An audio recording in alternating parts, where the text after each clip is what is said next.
أعوذ بالله من الشيطان الرجيم بسم الله الرحمن الرحيم وأنيبوا إلى ربكم وأسلموا له من قبل أن يأتيكم العذاب ثم لا تنصرون رب اشرح لي صدري ويسر لي أمري واحلل عقدة من لساني يفقهوا قولي ربي زدني علما سبحانك لا علم لنا إلا ما علمتنا إنك أنت العليم الحكيم.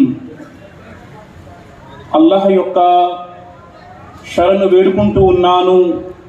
శైతాన్ యొక్క కీడు నుండి, శైతాన్ యొక్క చేష్టల నుండి రక్షణ పొందుట కొరకు అనంత కరుణామయుడు అపార కరుణ ప్రదాత అయిన అల్లాహ్ పేరుతో ప్రారంభిస్తూ ఉన్నాను.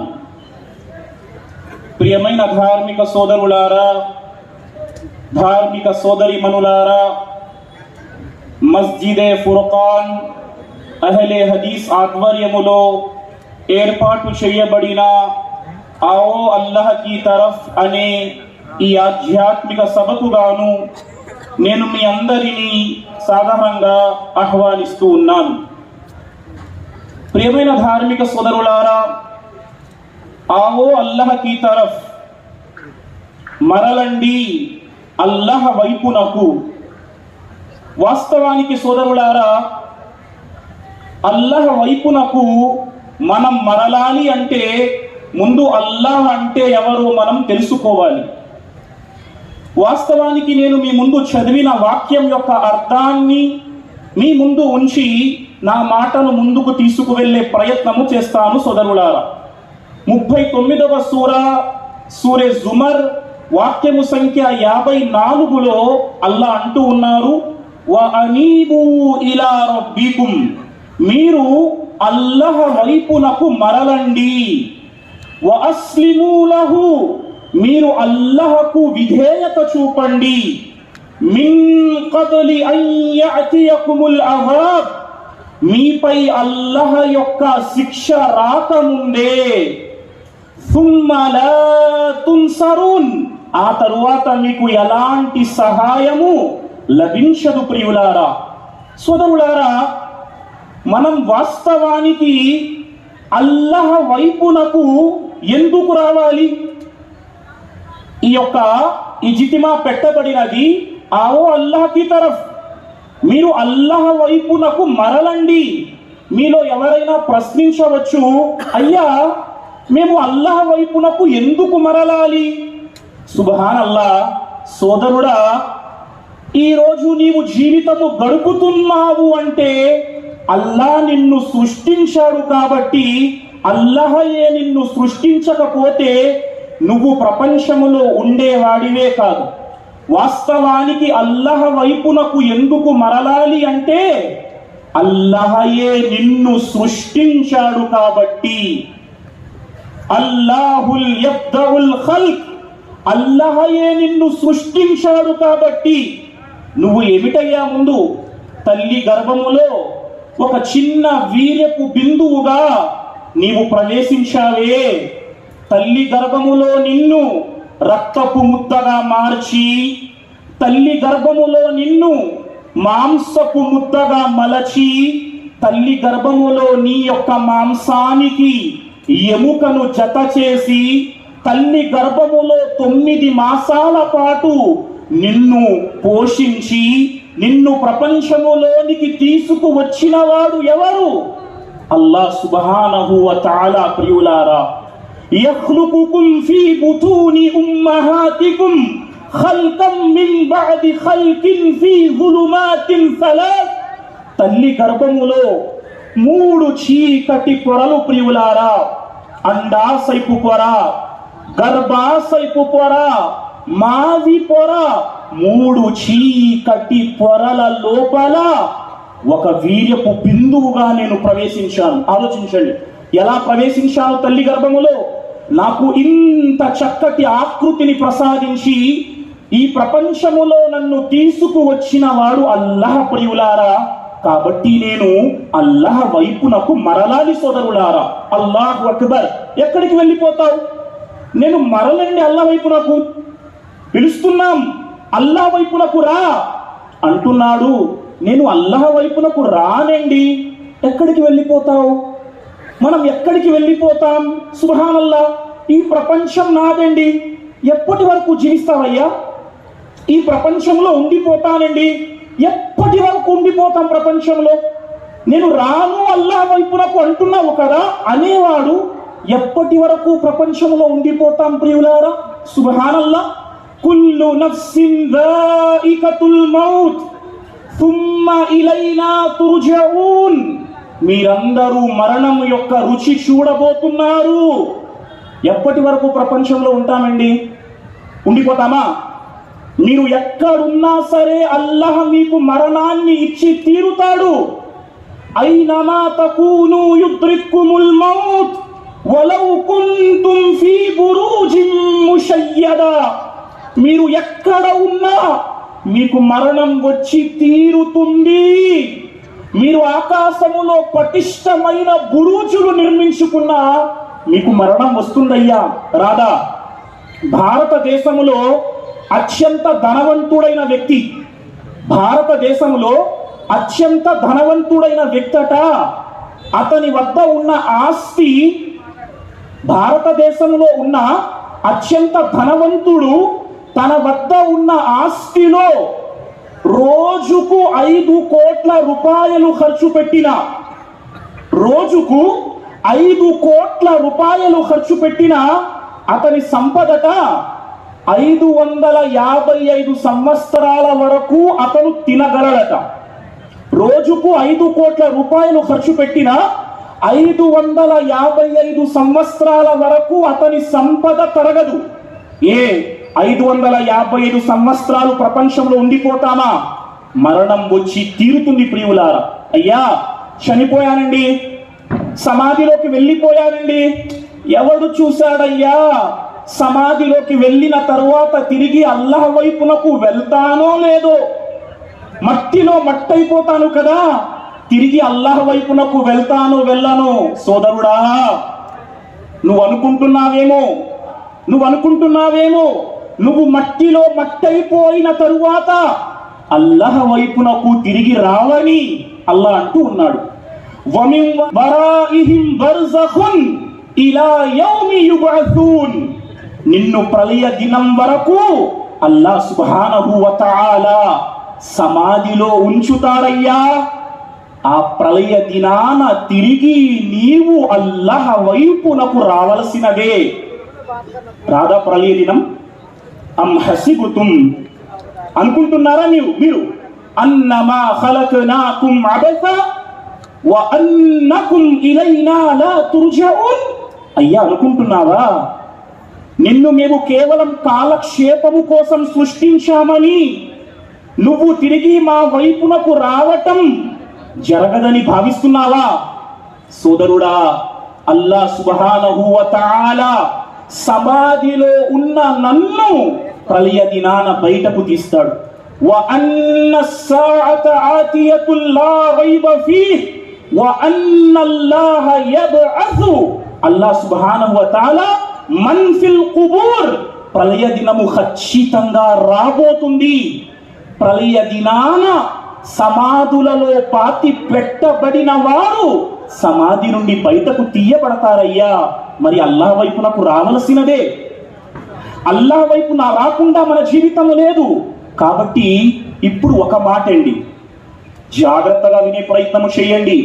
మరి అల్లాహ్ వైపునకు ఈ ప్రపంచంలో వద్దామా, లేక చనిపోయిన తరువాత ప్రళయ దినాన వద్దాం అనుకుందామా?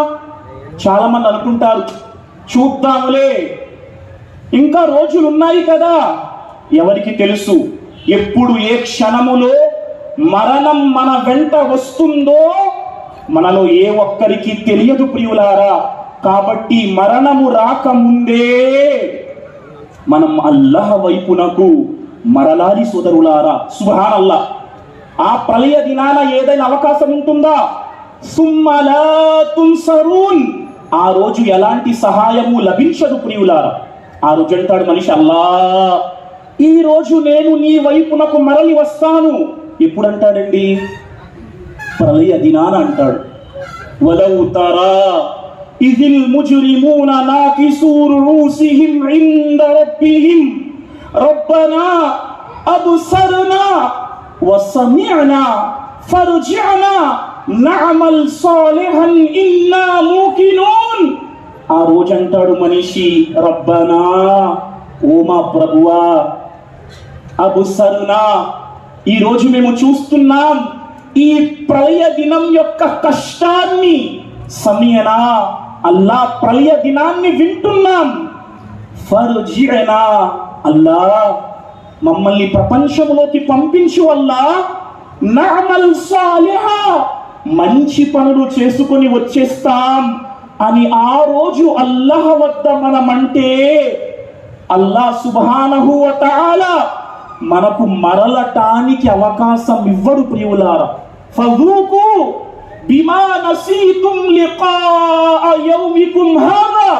అయ్యా, ఈ రోజు నీకు మరలే అవకాశము లేదయ్యా, నువ్వు ప్రపంచములో మమ్మల్ని మరచిపోయావు. ఈ రోజు నరకాగ్ని యొక్క రుచి చూడు. ఇన్నా నసీనాకుం, ఈ రోజు మేము నిన్ను మరచిపోయామయ్యా. అల్లాహ్ తాలా మనల్ని మరచిపోక దినము రాకముందే మనం అల్లాహ్ వైపునకు మరలాలి ప్రియులారా. మరలుతున్నామా సోదరులారా? మాషాల్లా, నమాజ్ ఆచరిస్తున్నానండి. కేవలం నమాజ్ ఆచరించటం అల్లాహ్ వైపునకు మరలినట్టా సోదరులారా? మన జీవితంలో ఇతర విషయాలు లేవు, అల్లాహ్ సుబ్హానహు వ తఆలా వైపునకు మరలటానికి మరలామా? అల్లాహ్ వైపునకు సుబ్హానల్లాహ్ నోటితో మనం తౌహీద్, అల్ రుబూబియ్యా, అల్ ఉలూహియ్యా, అల్ అస్మా వ సిఫాత్ అన్న మాటలు పలుకుతాం. కానీ మాట వచ్చినప్పుడు మనం అల్లాహ్ వైపునకు మరణం ప్రియులారా. ఒక మనిషి తన జీవితంలో భయపడతాడండి, అల్లాహ్ సుబ్హానహు వ తఆలాతో భయపడాలి, శరణు వేడుకుంటాడండి. ఎప్పుడైనా జీవితంలో, ఇందాక చెప్పారు గురుగారు, ఈరోజు ఏదైనా అల్లాహ్ సుబ్హానహు వ తఆలా వైపునకు మరలకుండా వేరే వేరే విషయాల వైపునకు ముస్లిం మరలుతున్నాడు. అల్లాహ్ ఖురాన్ చదవమన్నాడు, ఖురాన్ చదవటం వైపునకు మనం మరలటం లేదు, వేరే వారి వద్దకు వెళ్తున్నాం. వారేదో మన జీవితాలలో మంచి చేస్తారు, ఖైర్. నేను చెప్పే మాట ప్రియులారా, ముస్లిం సమాజమా, మనం తౌహీద్ విషయంలో పూర్తిగా అల్లాహ్ వైపునకు మరలాలి. మనం అల్లాహ్ను ఆరాధించేవారం, ఏదైనా అయితే ఇప్పటికీ కూడా దిష్టి తగులుతుంది. ఎవరి వైపునకు మరలుతాం? ప్రవక్త దువా నేర్పారు, అఊదు బికలిమాతిల్లాహి తామ్మాతి మిన్ షర్రి మా ఖలక్. ఈ దువా వైపునకు మరలము. ఈ రోజు తౌహీద్ పై ఉండి కూడా దిష్టి తగులుతుందండి. నిమ్మకాయ వైపునకు మరలే ముస్లింలున్నారు, కాటుక చుక్కల వైపునకు మరలే ముస్లింలున్నారు, ఇతరత్ర షిరుకు పనుల వైపునకు వెళ్ళే ముస్లింలున్నారు. సోదరులారా, ఇది షిరుకు ప్రియులారా. అల్లాహ్ వైపునకు మరలటం అంటే జీవితంలో తౌహీదులో కొంత భాగాన్ని తీసుకొని తౌహీదులో ఇతర భాగాన్ని విడిచిపెట్టడం కాదే. అయ్యా, నేను నీకు చెబుతున్న మాట, మన జీవితాలలో మనం అల్లాహ్ వైపునకు మరలకుండా షిరుకులో ఉండిపోతే అల్లాహ్ దేమిస్తాడండి? అల్లాహ్ దేమిస్తాడు? వమై యుష్రిక్ బిల్లాహ్ ఫఖద్ హర్రమల్లాహు అలైహిల్ జన్నా. ఎవరైతే అల్లాహ్తో పాటు షిర్క్ చేశారో అల్లాహ్ వారిపై నరక. సోదరులారా, అల్లాహ్ యొక్క తౌహీద్ వైపునకు మరలుదాం. రెండవ మాట సోదరులారా, మనం ఎటు మరలాలి? ఎటు మరలాలి? ప్రవక్త సల్లల్లాహు అలైహి వసల్లం యొక్క సున్నతు వైపునకు మరలాలి. ఈరోజు నేను ముస్లింనండి, కానీ నా జీవితాలలో బిద్అతులు ఉంటాయి.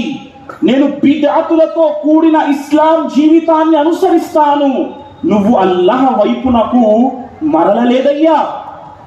ప్రవక్త సల్లల్లాహు అలైహి వసల్లం అంటున్నారు, మన్ అహదథ ఫీ అమ్రినా హాదా లైస మిన్హు ఫహువ రద్దున్. ఎవరైతే మేము చెప్పని కార్యాన్ని చేస్తారో, ధర్మశాస్త్రములో నూతన విషయాన్ని తీసుకువస్తారో వారు చేసిన పని రద్దు చేయబడుతుంది. ఈరోజు నేను ముస్లింనే, కానీ ఎన్ని బిదాతులు మన జీవితాలలో ఉన్నాయి ప్రియులారా. ఈరోజు ఒక నికా వ్యవహారం నుండి, పిల్లవాడు ఇంట్లో పుట్టటము నుండి, ఒక మనిషి చనిపోయేంత వరకు ఎన్ని బిదాతులు మన జీవితంలో ఉన్నాయి. నేను అల్లాహ్ వైపునకు మరిలానా? ఒక్కసారి ఆలోచించండి. ఈరోజు మనమంతా మాషాల్లా చక్కగా ఇస్లామీయ జీవితం గడుపుతాం, కానీ లోపల ఆశ్చర్యం వేస్తుంది. మనం ఒక వ్యక్తి కుటుంబాన్ని తౌహీద్ పరమైన కుటుంబం అనుకుంటాం. ఒక చక్కటి ముస్లిం అండి, అల్లాహ్ను ఆరాధించేవాడు. ఇంటికి పిలుస్తాడు, అయ్యా నా పిల్లవాడి ఆరోగ్యం చక్కగా లేదు, ఒకసారి వచ్చి దువా చేయండి. ఖైర్, సరే. ఒకసారి వెళ్ళి ఆరోగ్యం చక్కగా లేనివాడి ఆ పిల్లవాడికి వెళ్ళి దువా చేస్తాను అంటే మనం ఆశ్చర్యానికి గురి కావాల్సి ఉంటుంది. ఏం జరుగుతుంది? మనం ఎవరినైతే తౌహీదు వాడిగా భావించామో వారి ఇంటిలో పిల్లవాడి మెడలో తావీజు ఉంటుంది ప్రియులారా. ఇది అల్లాహ్ వైపునకు మరటమా? అనేక మంది సుబ్హానల్లాహ్ పైకి మనం తౌహీద్ తౌహీద్ తౌహీద్, కానీ లోపల ఇంకా మనలో అజ్ఞానం ఉంది.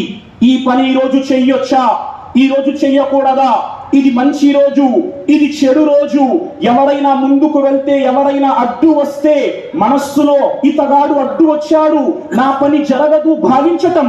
ఇది శైతాను వైపునకు మరలటం, అల్లాహ్ వైపునకు మరలటం కాదు సోదరులారా. షిరుకును విడిచిపెడితేనే నేను అల్లాహ్ వైపునకు మరలినట్టు, నేను బిద్అతును విడిచిపెడితేనే నేను అల్లాహ్ వైపునకు మరలినట్టు. అయ్యా నమాజ్ ఆచరిస్తున్నానా? మస్జిద్ పిలుస్తోంది రోజు 5 పూటల, రావయ్యా అల్లాహ్ వైపునకు రా. నేను నమాజ్ ఆచరిస్తున్నానా? నమాజ్ ఆచరిస్తాను గురుగారు, కానీ నమాజులో సుబ్హానల్లాహ్ ఒక పూట నమాజ్, 2 పూటల నమాజ్, లేదంటే కొంతమంది జుమా దినాన నమాజ్, పండగ దినాన నమాజ్, లేదా చనిపోతే ఇంట్లో నమాజ్. దీనిని అల్లాహ్ వైపునకు రావటం అంటారా? ఒక్కసారి ప్రశ్నించండి. నేను పండగకు నమాజ్ చేసేవాడిని, నేను అల్లాహ్ వైపునకు మరలినట్ట? సుబ్హానల్లాహ్ ప్రియులారా, నమాజు చెయ్యని వారికి జహన్నం లేదండి అనుకుంటున్నారా? నమాజ్ ఆచరించకపోతే జహన్నం, నరకముందని. నమాజులో అశ్రద్ధ వహించిన వారికి కూడా అల్లాహ్ నరకాన్ని పెట్టాడు. ఫవైలుల్ లిల్ ముసల్లీన్ అల్లజీన హుమ్ అన్ సలాతిహిమ్ సాహూన్. ఎవరైతే తమ నమాజుల పట్ల అశ్రద్ధ వహిస్తారో, ఈరోజు అశ్రద్ధ లేదా ప్రియులారా? ఆలోచించుకుందాం. నమాజుల పట్ల అశ్రద్ధ మన జీవితంలో లేదా? నేను ముస్లింనండి. ఒక ముస్లిం తన జీవితంలో నమాజుల పట్ల అశ్రద్ధ వహిస్తే ఆ ముస్లిం అల్లాహ్ వైపునకు మరలినట్టు కాదు సోదరులారా. అల్లాహు అక్బర్. నేను చెప్పే మాటలు కొన్ని వినే ప్రయత్నం చేయండి. 4వ మాట, తల్లి తండ్రి విధేయత వైపునకు మరలుతున్నామా? ఈరోజు అల్లాహ్ రక్షించాలి ప్రియులారా. మాటలు వింటుంటే తల్లి తండ్రిని కొట్టేవారున్నారు. అల్లాహు అక్బర్. తల్లి తండ్రిని నోటికి వచ్చేటట్టు మాట్లాడేవారున్నారు. మీరు వినండి అయ్యా, మనం అల్లాహ్ వైపునకు మరలలేదు. రిదర్ రబ్బి రిదల్లాహి ఫీ రిదల్ వాలిదైన్. ప్రవక్త సల్లల్లాహు అలైహి వసల్లం అన్నారు, అల్లాహ్ తాలా యొక్క సంతృప్తి, అల్లాహ్ తాలా యొక్క ప్రసన్నత తల్లి తండ్రి యొక్క విధేయతలో ఉన్నది. అల్లాహ్ సుబ్హానహు వ తఆలా యొక్క అప్రసన్నత తల్లి తండ్రి అవిధేయతలో ఉన్నది ప్రియులారా. మరి ఎక్కడ మనం అల్లాహ్ వైపునకు మరలినట్టు? ఈరోజు ఇస్లాంపై జీవితం గడుపుతున్నాను. అల్లాహు అక్బర్. ఎంతమంది యువకులు లేరు? ఎంతమంది మన జీవితాలు వ్యభిచారములో, మద్యపానములో, డ్రగ్స్ తీసుకోవటములో. బాధిస్తుందండి. నేను ముస్లింనండి, కానీ అలవాటు పడ్డాడు డ్రగ్స్.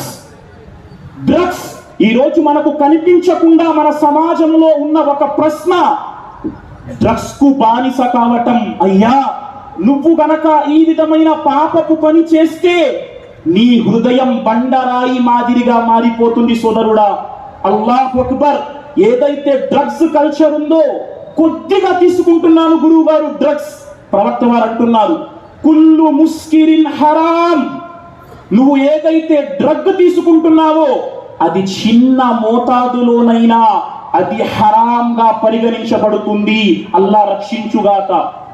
ఈరోజు కల్చర్, నమాజు చేసేవాడినండి, నమాజు చేస్తూనే మద్యము తాగితే మనం అల్లాహ్ వైపునకు ఉన్నట్ట? అయ్యా నమాజ్ చేస్తానయ్యా, మాటలు వినటానికి వస్తూ ఉన్నాయి. ఇళ్లల్లో కూర్చొని అందరూ మద్యము తాగించే కుటుంబాలు కొన్ని సమాజంలోకి వస్తున్నాయి. నేను అల్లాహ్ వైపునకు ఎలా మరలినట్టు? నా జీవితంలో డ్రగ్స్ తీసుకుంటూ, నా జీవితంలో మద్యాన్ని తాగుతూ ప్రవక్త వారు అంటూ ఉన్నారు, సోదరులారా, అల్ ఖమ్రు ఉమ్ముల్ ఖబాయిస్. మద్యము సకల చెడులకు మూలమండి. ఏమిటి? మద్యము వలన, అయ్యా మీరు ముస్లిమేతరులకు చెప్పండి మద్యము గురించి. ముస్లిం అన్న పేరుతో నమాజ్ ఆచరిస్తూ మద్యాన్ని తాగేవారు లేరు సమాజంలో? మనం అల్లాహ్తో భయపడుతున్నామా లేదా? మీరు ఇలాంటి పని ఆ మద్యము మీతో చేయించవచ్చు. ఎన్ని వినలేదండి మద్యం. న్యూస్ ఆర్టికల్ చదివాను నేను. తమిళనాడులో చెన్నై సిటీలో ఒక టీ షాప్ నడిపించేవాడు మద్యము తాగి చేసిన ఘనకార్యం ఏంటో తెలుసా? మద్యము తాగటం వలన ఒక టీ స్టాల్ యొక్క యజమాని చేసిన ఘనకార్యం, నఊజు బిల్లాహి మిన్ జాలిక్, ఒక కుక్కతో వ్యభిచరించటం జరిగింది. ఒక కుక్కపై అఘాయిత్యం మద్యము తాగటం వల్ల. ప్రియులారా, ఏం మనం చూడటం లేదు? ఎన్ని నష్టాలు ఉన్నాయి సోదర సమాజమా. మనం ఎప్పుడు మారినట్టు? నేను ముస్లిం అండి, కానీ సిగరెట్ తాగుతాను. బాధతో చెబుతున్నాను నా సమాజమా, ముస్లిం అయ్యుండి ఇంకా నేను సిగరెట్ లో ఉన్నాను అంటే నేను అల్లాహ్ వైపునకు మరలినట్ట? నేను కడు వినమ్రతతో మీకు విధేయతతో చెబుతున్నాను. మస్జిదులో వచ్చేటప్పుడు ధర్మ సమ్మతమైన ఉల్లిపాయి, వెల్లుల్లిపాయి హరాం గావించబడింది. మస్జిదులోకి వచ్చేటప్పుడు ధర్మ సమ్మతమైన ఉల్లిపాయి, ధర్మ సమ్మతమైన వెల్లుల్లిపాయి హరాం చేయబడినది. అలాంటిది ధర్మ నిషిద్ధమైన సిగరెట్ ను త్రాగుతూ నేను ఒక మంచి ముస్లిమునండి, 5 పూటల నమాజ్ ఆచరించే ముస్లిమును, నేను అల్లాహ్ వైపునకు మారినట్ట? క్షమించాలి సోదర సమాజమా. ఆలోచించండి. ఇజితిమాలు పెట్టుకుంటున్నాం, ప్రసంగాలు వింటూ ఉన్నాం. నా జీవితంలో రవ్వంత మార్పు కోసం నేను ప్రయత్నించకపోతే నేను ఎలా వస్తాను అల్లాహ్ వైపునకు? నేను మిమ్మల్ని అభ్యర్థిస్తున్నాను సోదర సమాజమా, ఎవరైతే ఇంకా ఇలాంటి విషయాలలో ఉన్నారో బయటకు వచ్చేద్దాం. ఈరోజు సంకల్పం చేసుకోండి. ఎందుకు? ప్రళయ దినాన అల్లా అడిగాడు అనుకోండి, ఒక వ్యక్తి సిగరెట్ తాగి తాగి తాగి తాగి అతని లంగ్స్ కాస్త పాడైపోయి వాడు చనిపోయాడు అనుకుందాం. అల్లా ప్రళయ దినాన ప్రశ్నిస్తాడు, ఏమయ్యా నువ్వు సిగరెట్ కాల్చి కాల్చి నీ లంగ్స్ కాస్త వాటికి ప్రమాదం ఏర్పడి నువ్వు చనిపోయావు. అల్లా ప్రపంచంలో తిరిగి పంపించేయి, ఒక్క సిగరెట్ కూడా తాగకుండా నీ ఇబాదత్ చేస్తాను అని నేనంటే అల్లా పంపిస్తాడా? ఆలోచించండి. అల్లా పంపిస్తాడా తిరిగి ప్రపంచంలో? అల్లాహు అక్బర్. ఎందుకు నేను మారే ప్రయత్నం చేయటం లేదు? ఈరోజు ప్రవక్త సహబాలు అల్లాహ్ మాట విన్న వెంటనే అల్లాహ్ వైపునకు వచ్చేవారే. మద్యం హరాం చేయబడింది. హిజ్రీ 10వ సంవత్సరంలో బుఖారీ గ్రంథంలో హదీసు నకలు చేయబడుతుంది. హజరత్ అనస్, హజరత్ అబూ తల్హా రదియల్లాహు అన్హుమా, హజరత్ అబూ తల్హా ఇంట్లో ఉన్నారు. ఫదీహ్ అని పిలువబడే ద్రాక్ష రసాన్ని తాగుతున్నారు. ఫదీహ్ దాని పేరు, ద్రాక్ష రసం. అనస్ అంటారు రదియల్లాహు అన్, నేను గ్లాసులో పోసి ఇస్తున్నాను. ఒక వ్యక్తి బయట ఒక ప్రకటన చేస్తూ వెళ్తున్నాడు. హజరత్ అబూ తల్హా హజరత్ అనస్తో అన్నారు, అనస్ బయటకి వెళ్ళు, ఎవరో ఏదో అంటున్నారు, ఒకసారి చూడు. హజరత్ అనస్ బయటకి వెళ్ళారు. వెళ్ళి ఆ వ్యక్తి చెబుతున్న పిలుపును విన్నారు. లోపలికి వచ్చి చెప్పారు, అబూ తల్హా, అల్లా ఈరోజు మద్యాన్ని హరాం చేశాడంట. ఆ మాట బయట వ్యక్తి చెబుతున్నాడు. వెంటనే సహబాలు ఏం చేశారు ప్రియులారా? తమ చేతిలో ఉన్న ఆ మద్యము గ్లాసును ఆ క్షణాన కిందకి పడేశారు. వారు వచ్చారు అల్లాహ్ వైపునకు. ఈరోజు ఆ విధమైన ఈమాన్తో నేను అల్లాహ్ వైపునకు వస్తున్నానా? నన్ను నేను ప్రశ్నించుకుంటున్నాను. అల్లాహ్ ముందుగా నాకు హిదాయత్ ప్రసాదించుగాక, ఆమీన్. తర్వాత మిమ్మల్ని అభ్యర్థిస్తున్నాను, మన జీవితంలో ఎన్ని తప్పులు ఉన్నాయి, మనం అల్లాహ్ వైపునకు వచ్చే ప్రయత్నము చేస్తున్నామా సోదరులారా? అల్లాహ్ రక్షించుగాక. ఈరోజు అబద్ధము చెప్పి వ్యాపారము చెయ్యటం, అబద్ధపు ధనాన్ని తినటం, హరాం సొమ్మును తినటం, దొంగతనము చెయ్యటం ఒక ముస్లిం అండి. దొంగతనాన్ని ఏమాత్రము లెక్కలేని తనంగా బయటకు పెట్టడం జరుగుతుంది. హరాం సంపాదన ఏ మాత్రం ఆలోచించకుండా హరాం సంపాదన మన గర్భంలోనికి వెళ్ళిపోతుంది. 5 పూటల నమాజీనండి, కానీ నేను తినేది హరాం సంపాదన. నా యొక్క వ్యాపారంలో హలాల్ ఉందా ప్రియులారా? అల్లాహు అక్బర్. నా ప్రియమైన సోదర సమాజమా, పదండి అల్లాహ్ వైపునకు మరలుదాం. ఇలా ఒక 4 మాటలు చెప్పి నా స్థానాన్ని తీసుకుంటాను. మనం అల్లాహ్ వైపునకు ఎప్పుడు మరలగలం చెప్పండి? మనలో ప్రళయ దినాన అల్లాహ్ సుబ్హానహు వ తఆలాకు సమాధానము చెప్పాలి అన్న భయం ఉందా భయం ప్రియులారా? సలఫ్ భయపడేవారండి. ఒక వ్యాపారం చేసినా, ఒక వ్యభిచారము చేసినా, అంటే ఏ తప్పుడు పని చేసినా వారి జీవితం ఎలా ఉండేది ప్రియులారా? భయం.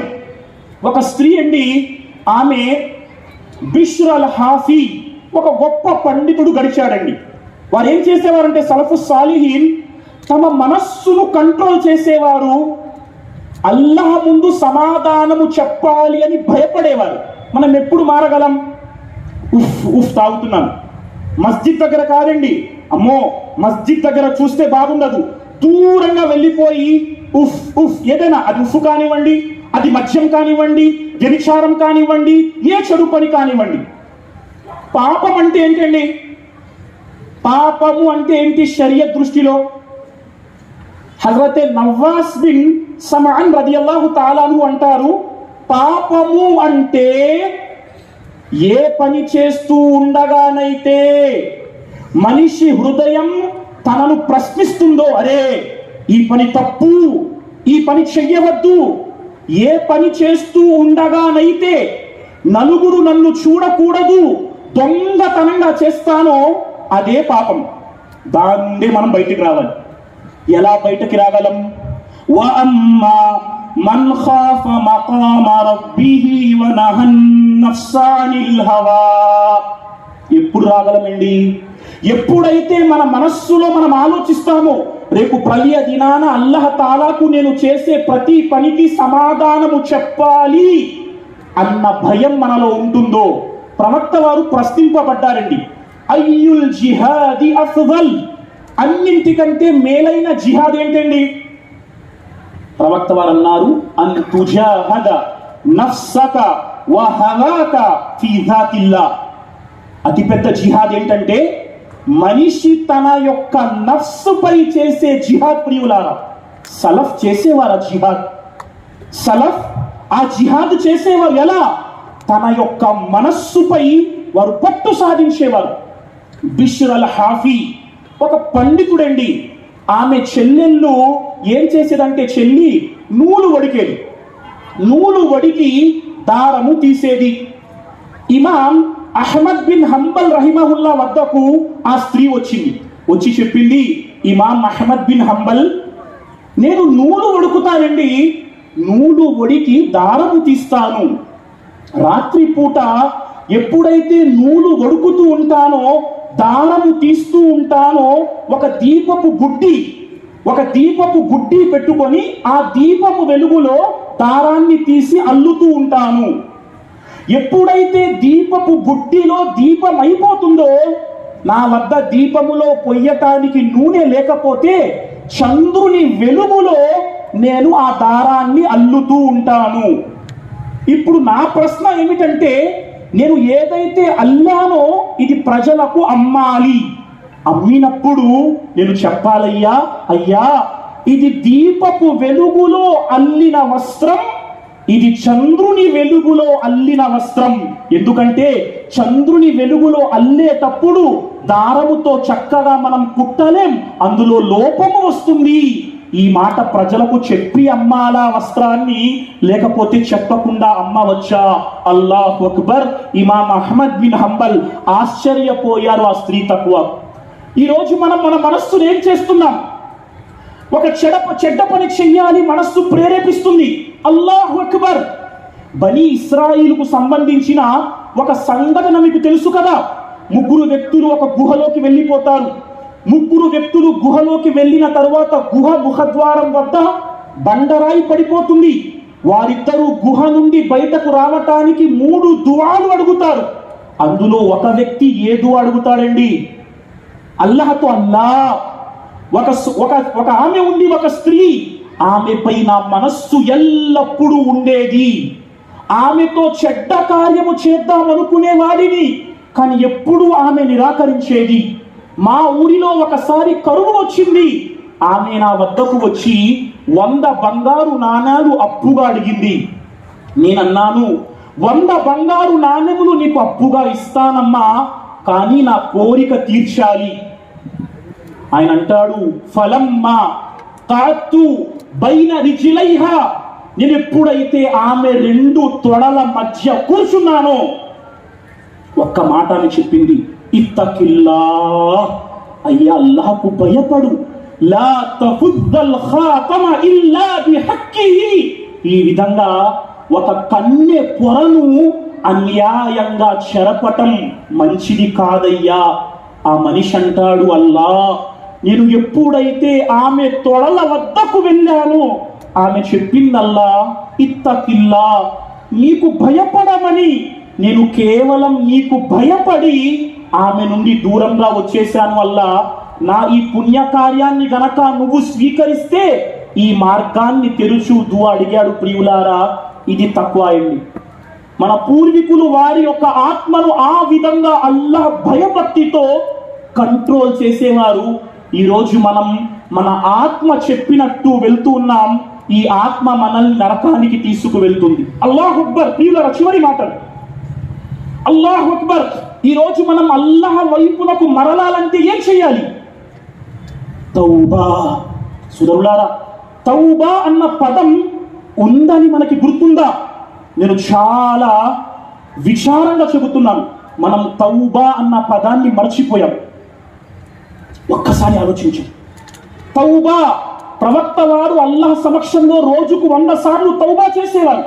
అయ్యా, ఇంతవరకు పాపములో జీవితం గడిపావు, మద్యము తాగావు, వ్యభిచారము చేశావు, వడ్డీ తిన్నావు, హరాం వ్యాపారం చేశావు, ఈ రోజు వరకు రకరకాల పాపాలు చేశావు. ఇన్షాల్లా ఈ రోజు నుండి తౌబా చేయటం ప్రారంభించు. చాలా మంది ఉంటారు, అయ్యా పాపాలపై పాపాలు చేసేశాను, అల్లా నన్ను క్షమించడేమో. ఎందుకు క్షమించడండి? మీకు తెలియకుండా అజ్ఞానములో మీరు పాపము చేస్తే అల్లా మీ పాపాన్ని క్షమిస్తాడు. ఈరోజు మనం ఎంతమంది తౌబా అల్లాహ్తో అడుగుతున్నాం? అల్లాహ్ ఏం కోరుకుంటున్నాడండి? అల్లాహ్ మనతో ఏం కోరుకుంటున్నాడు?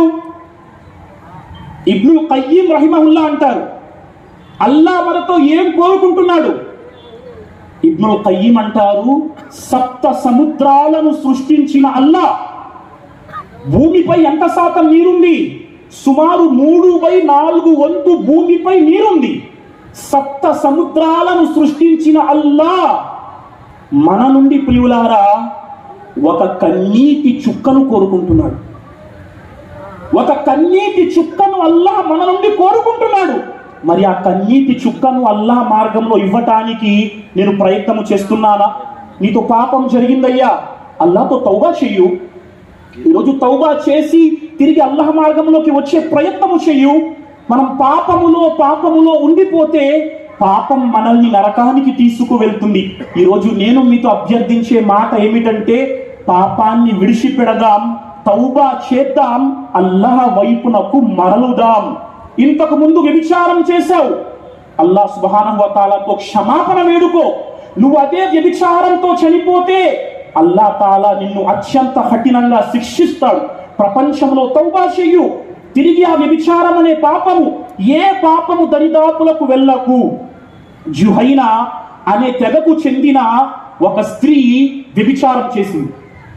జుహైనా అనే ఒక తెగకు చెందిన స్త్రీ వ్యభిచారం చేసింది. ప్రవక్త వద్దకు వచ్చింది, ప్రవక్త, నేను వ్యభిచారము చేశాను, నేను ఈ పాపము నుండి అల్లాహ్ వైపునకు మరలాలి అనుకుంటున్నాను, ఏం చేయాలి? ఈ పాపము నుండి అల్లాహ్ వైపునకు మరలాలనుకుంటున్నాను, ఏం చేయాలండి? వ్యభిచారానికి ఇస్లాంలో శిక్ష ఏంటండి? వివాహిత గనక వ్యభిచారము చేస్తే రాళ్లతో కొట్టి రజం చేయాలి. ఇస్లామీయ ధర్మశాస్త్రం, ఇక్కడ రాజ్యాంగాన్ని మనం గౌరవిస్తాం, ఇస్లాం రాజ్యం ఆ మాట చెబుతుంది. ఆ స్త్రీ వచ్చింది, వ్యభిచారం చేసింది. ప్రవక్త అన్నారు అమర బిహా ఫరుజిమత్. ప్రవక్త అన్నారు, ఈ స్త్రీని రాళ్లతో కొట్టి శిలా శిక్ష విధించండి. సహబాలు రాళ్లతో కొట్టి ఆ స్త్రీని చంపేశారు. రాళ్లతో కొట్టి ఆమె చనిపోయింది. సుమ్మా ప్రవక్త ఏం చేశారు? ఫసల్లా అలైహా, సహీ ముస్లిం రివాయత్. ప్రవక్త ఆమె జనాజా నమాజ్ ఆచరించారు. ఉమర్ రదియల్లాహు తఆలా అన్హు ప్రవక్తతో ప్రశ్నించారు, యా నబీ అల్లాహ్, అతుసల్లి అలైహా వకద్ జనత్. ప్రవక్త, ఈమె కోసం మీరు నమాజే జనాజా ఆచరిస్తున్నారేంటి? ఈమె వ్యభిచారము చేసింది కదా. ప్రవక్త అన్నారు, లౌ కుస్సిమత్ లకద్ తాబత్ తౌబతన్ లౌ కుస్సిమత్ బైన 70 మిన్ అహ్లిల్ మదీనా. ప్రవక్త ఏమన్నారు? ఒకవేళ ఈమె గనక అల్లాహ్తో ఎలాంటి తౌబా చేసిందంటే, ఈమె తౌబా యొక్క స్థాయిని 70 మంది మదీనా వాసులకు పంచి పెడితే లవసిఅతుహుం, ఆ 70 మంది పాపాలు కూడా క్షమించబడతాయి. అలాంటి తౌబా అల్లాహ్తో ఈ స్త్రీ చేసింది. ఈరోజు మన జీవితాలలో తౌబా, నమాజ్ లేదు, హరాం తింటున్నాను, మద్యము తాగుతున్నాను, వ్యభిచారం చేస్తున్నాను, తల్లి తండ్రిని గౌరవించటం లేదు, అయ్యా నేను తౌబా చేసి అల్లాహ్ వైపునకు మరలుతున్నానా? రాయ్యా వ అనీబు ఇలా రబ్బికుం, అల్లాహ్ వైపునకు మరలుదాం. మీకేం తెలుసండి? అయ్యా నమాజుకు రండి, అల్లాహ్ వైపునకు మరలండి అంటే కష్టాలండి. మీకేం తెలుసు? మాకు ఎన్ని కష్టాలున్నాయంటే నమాజు చెయ్యటానికి కూడా సమయం లేదు. అరే, ప్రవక్త వారి కంటే ఎక్కువ కష్టాలు మన జీవితంలో ఉన్నాయా? ప్రవక్త కంటే ఎక్కువ కష్టాలు. నమాజుకు రండయ్యా, అల్లా ఇబాదత్ రండి. మా కష్టాలండి, మా బాధలు, మా జీవనోపాధి ఇచ్చేవాడు అల్లా. ఏం కష్టం? 2-3 మాటలు, 4 నిమిషాల సమయం నా వద్ద ఉంది. ప్రవక్త కంటే ఎక్కువ కష్టం నేను నా జీవితంలో అనుభవించానా? అల్లా మనకు హిదాయత్ ప్రసాదించుగాక. ఈరోజు ఎప్పుడు ఏడుస్తాం మనం, సింహభాగం ఏడవటంలో ఉంటాం. పదండి చూద్దాం, ప్రవక్త కంటే ఎక్కువ కష్టం మన జీవితంలో వచ్చిందా? ప్రవక్త ప్రపంచంలో పుట్టటమే అనాథగా పుట్టారు. ప్రవక్త కన్ను తెరిచారు, ప్రవక్త యొక్క తండ్రి అబ్దుల్లా ప్రపంచంలో లేరు ప్రియులారా. ప్రవక్త తల్లి గర్భములో ఉన్నప్పుడే తండ్రి అబ్దుల్లా చనిపోయారు. ప్రవక్త పుట్టటమే అనాదిగా పుట్టారు. రెండవ మాట, ప్రవక్త జీవితంలో 6 ఏళ్ల వయస్సు వచ్చింది. 6 ఏళ్ల వయస్సులో తల్లి ఆమినా కూడా చనిపోయింది.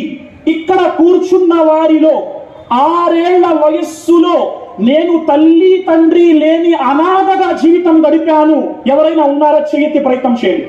6 ఏళ్ల వయస్సు. అయ్యా నాకు 6 ఏళ్ల వయస్సులో నా తల్లి చనిపోయింది, నా తండ్రి చనిపోయాడు. అల్లాహు అక్బర్.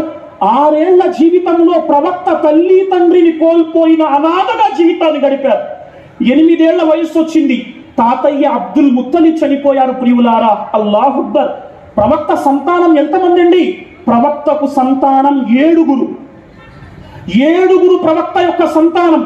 7లో 6 ప్రవక్త కళ్ళ ముందు చనిపోయారు. పుట్టాడు అబ్బాయి అబ్దుల్లా, 4 ఏళ్ల వయస్సుకు చనిపోయాడు. పుట్టాడు అబ్బాయి ఇబ్రాహిం, 17 మాసాల వయస్సులో చనిపోయాడు. పుట్టాడు అబ్దుల్లా. కాసిం 18 మాసాల వయస్సులో ఇబ్రాహిం, 17 మాసాల వయస్సులో ఈ యొక్క కాసిం చనిపోయారు. 3 మగపిల్లలు చిన్నప్పుడే చనిపోయారు. ప్రవక్త ఎప్పుడు అల్లా ఏంటి కష్టాన్ని నా జీవితంలో చెప్పలేదే? ఒక మాట తెలుసా? ప్రవక్త కూతురు జైనబ్ రదియల్లాహు తఆలా అన్హా 29 ఏళ్ల వయస్సులో చనిపోయారు. 29 ఇయర్స్ జైనబ్ చనిపోయారు. ప్రవక్త కూతురు ఉమ్మే కుల్సుం 27 ఏళ్ల వయస్సులో చనిపోయింది. ప్రవక్త వేరే కూతురు రుకయ్యా 22 ఏళ్ల వయస్సులో చనిపోయింది. విన్నారా? రుకయ్యా 22 ఇయర్స్ లో చనిపోయారండి. 7 పిల్లల్లో 6 ప్రవక్త కళ్ళ ముందు చనిపోయారు. అయినా ప్రవక్త ఎన్నడూ వెనకడుగు వెయ్యలేదు. సుబ్హానల్లాహ్. ప్రవక్త సల్లల్లాహు అలైహి వసల్లం పై విష ప్రయోగము జరిగింది. ఖైబర్ యుద్ధానికి వెళ్ళినప్పుడు యూద మహిళ ప్రవక్తకు వడ్డించిన మేక మాంసములో విషం పెట్టింది. అయినా ప్రవక్త అల్లాహ్ ముందు ఆరాధనలో వెనకడుగు వెయ్యలేదు. ప్రవక్త తాయిఫ్ నగరానికి వెళ్ళినప్పుడు 3 మైళ్ళు ప్రవక్త రాళ్లతో కొట్టి వెంబడింపబడ్డారు. మనం ఎప్పుడైనా దావత్ పని కోసం 1 కిలోమీటర్ నడిచామా? ప్రవక్త 3 మైళ్ళు రాళ్లతో కొట్టి వెంబడించబడ్డారు. సుబ్హానల్లాహ్. ఉహుదు యుద్ధ దినాన ప్రవక్త వారి కంటి నరం తెగిపోయింది, పెదవి చిట్లిపోయింది, కుడి దంతం విరిగిపోయింది. ప్రవక్త ముఖం నుండి రక్తము కారుతుంది. ప్రవక్త అల్లాహ్ నుండి మరలలేదు. ప్రవక్త భార్య అమ్మ ఆయిషా సిద్దికా రదియల్లాహు తఆలా అన్హాపై వ్యభిచారపు నింద మోయబడింది. ప్రవక్త అల్లాహ్ వైపు నుండి మరలలేదు. సోదరులారా, అల్లాహు అక్బర్. ప్రవక్తపై చేసేవారు ఏదైతే చేతబడి చేయించారు, ప్రవక్త ఎన్నడూ అల్లాహ్ సుబ్హానహు వ తఆలా పట్ల నుండి మరలలేదు. ప్రియులారా, ప్రవక్త నమాజు చేస్తున్నారు కాబా ముందు. ప్రవక్త వీపుపై కొయ్యబడిన ఆడ ఒంటె యొక్క బోటి ప్రవక్త వీపుపై పెట్టబడింది. ప్రవక్త ఆరాధన విడిచిపెట్టలేదు. ప్రవక్త నమాజ్ ఆచరిస్తున్నారు. అబూ లహబ్ భార్య ఉమ్మే జమీల్ ప్రవక్త వారి తలపై మేక పేగులు తీసుకువచ్చి విసిరింది. మహాప్రవక్త తుడుచుకున్నారు తప్ప అల్లా యొక్క ఇబాదత్ను ప్రవక్త సల్లల్లాహు అలైహి వసల్లం విడిచిపెట్టలేదు. ప్రియులారా, ఇదంతా జరిగిన తరువాత కూడా ప్రవక్త రాత్రి ఎలా నిల్చునేవారు? నమాజులో ప్రవక్త ఎలా నిల్చునేవారు? సుబ్హానల్లాహ్. ప్రవక్త 2 పాదాలు కందిపోయాయి. 2 పాదాలు కందిపోయేవి. నమాజులో ప్రవక్త నిల్చున్నప్పుడు ప్రవక్తతో చెప్పడం జరిగింది, ప్రవక్త మీ ముందు పాపాలు వెనుకటి పాపాలు అల్లాహ్ క్షమించేశాడు కదా, అయినా అల్లాహ్ ముందు పాదాలు కందిపోయేటట్టుగా మీరెందుకు నిల్చుంటున్నారు అల్లాహ్ ముందు? ప్రవక్త అంటున్నారు, అఫలా అకూను అబ్దన్ షకూరా. ఏమయ్యా, నేను అల్లాహ్కు కృతజ్ఞత తెలిపే దాసునిగా జీవితం గడపవద్దా? 7 పిల్లలు కళ్ళ ముందు చనిపోయినా ప్రవక్త అంటున్నారు, అఫలా అకూను అబ్దన్ షకూరా. ప్రవక్త సల్లల్లాహు అలైహి వసల్లం జీవితంలో కష్టాల కడలిలో ప్రవక్త అంటున్నారు, అఫలా అకూను అబ్దన్ షకూరా. నేను అల్లాహ్కు కృతజ్ఞత తెలపవద్దా? నేను అల్లాహ్కు ఎంతవరకు కృతజ్ఞత తెలుపుతున్నాను ఒక్కసారి ఆలోచించండి. మనం చనిపోయామా, తిరిగి ఆవో అల్లాహ్ కి తరఫ్ ఎవ్వరు మిమ్మల్ని పిలవలేరు, మనం రాలేము. కాబట్టి ఇగ్తనిమ్ ఖమ్సన్ కబల ఖమ్సన్, 5 విషయాలను 5 విషయాల కంటే ముందే మహాభాగ్యంగా భావిద్దాం. అందులో ఏంటండి? హయాతక కబల మౌతిక్, మరణము రాకముందే ఈ జీవితాన్ని మహాభాగ్యంగా భావిద్దాం. అల్లాహ్ వైపునకు మరలి వద్దాం. ప్రియులారా, మనలో ప్రతి ఒక్కరికి తెలుసు వారి జీవితాలలో వారిలో ఉన్న పాపాలు ఏంటో. ఈరోజు ఇన్షాల్లా నియ్యత చేసే ప్రయత్నం చేద్దాం. అల్లా, ఈ పాపాన్ని ఇన్షాల్లా ఈరోజు నేను విడిచిపెడుతున్నాను నీకోసం. ఈరోజు కాన్ఫరెన్స్ ఆవో అల్లాహ్ కి తరఫ్, నేను నిజంగా ఇంటికి వెళ్ళి ప్రశ్నించుకోవాలి. ఆవో అల్లాహ్ కి తరఫ్ అంటే కేవలం ప్రసంగం విని తిరిగి ఇంటికి వెళ్ళిపోయామా? నిజంగా అల్లాహ్ వైపునకు వచ్చే ప్రయత్నము చేశామా? ఖద్ అఫ్లహ మన్ జక్కాహా, ఎవరైతే తనను తాను సంస్కరించుకునే ప్రయత్నము చేస్తాడో వాడు సాఫల్యవంతుడవుతాడు. లేకపోతే ఈ జితిమాలు అవుతూ ఉంటాయి, మనం వస్తూ ఉంటాం, కూర్చుంటూ ఉంటాం, వెళ్ళిపోతాం. కానీ మనల్ని మనం ప్రశ్నించుకుంటే ఇన్షాల్లా మార్పు రావచ్చు. పదండి నిజంగా అల్లాహ్ వైపునకు మరలే ప్రయత్నము చేద్దాం. అల్లాహ్ ఏవైతే మాటలు విన్నామో వాటిపై ఆచరించే సద్భాగ్యాన్ని మనందరికీ ప్రసాదించుగాక. అల్లాహ్ ఎంతమంది అయితే కూర్చున్నారో మా అందరి జీవితాలలో నూతన కారుణ్యాన్ని, నూతన వెలుగును, నూతన మార్గదర్శకత్వాన్ని ప్రసాదించు. అల్లాహ్ మాలో ఎవరైతే అనారోగ్యంతో ఉన్నారో వారికి ఆరోగ్యాన్ని ప్రసాదించు. ఎవరైతే ఉపాధి లేక బాధపడుతున్నారో వారికి ఉత్తమ ఉపాధిని ప్రసాదించు. మా జీవితం యొక్క చివరి శ్వాస వరకు ఇస్లాంపై స్థిరంగా ఉండే భాగ్యాన్ని ప్రసాదించు. ఈమాన్ పై మరణించే భాగ్యాన్ని ప్రసాదించు. జీవితపు చివరి ఘడియలో లా ఇలాహా ఇల్లల్లా కలిమా పఠించి తుది శ్వాస విడిచిపెట్టే భాగ్యాన్ని ప్రసాదించు. ఆమీన్ యా రబ్బల్ ఆలమీన్.